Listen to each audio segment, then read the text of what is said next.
माझे नाव वरदा मुंडे. मी 4 जानेवारी आंतरराष्ट्रीय ब्रेल दिवस साजरा केला जातो. तसेच आज 4 जानेवारी लुई ब्रेल यांची जयंती साजरी केली जाते.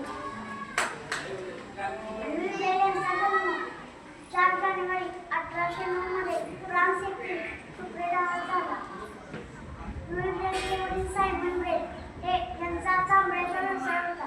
चामड्याच्या व्यवसायासाठी लागणाऱ्या हत्यारांची त्यांच्याकडे एक पेटी होती. त्या पेटीमध्ये टोचदार हत्यारे होती. लुई ब्रेलचे वडील सायमन ब्रेल यांनी लुई ब्रेलला सांगितले होते त्या पेटीतल्या हत्यारांना हात लावायचा नाही. पण ते लुई ब्रेलने काही ऐकले नाही. त्यांनी जामनासारखे हत्यार घेतले व खेळता खेळता त्यांच्या उजव्या डोळ्यात शिरले. उजव्या डोळ्यातून रक्तस्राव सुरू झाला व त्यांच्या उजव्या डोळ्याला अंधत्व आलं. उजव्या डोळ्याचा जंतुसंसर्ग डाव्या डोळ्यालाही झाला व लुई ब्रेलच्या दोन्ही डोळ्यांना अंधत्व आलं.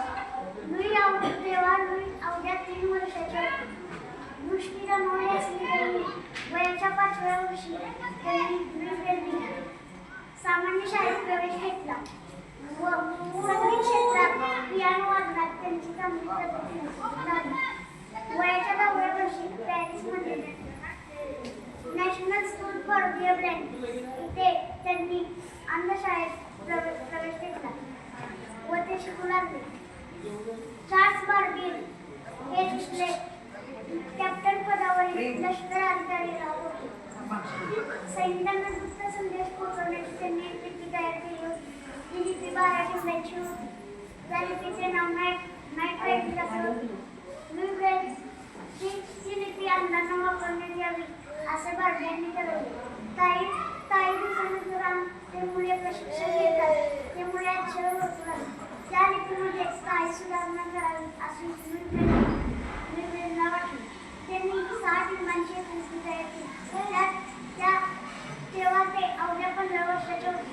त्या 6 टिंबाच्या 63 अक्षरे अंत विरामचिन्हे त्यांनी त्या 6 टिंबांच्या लिपीत बसवली व ते पुढे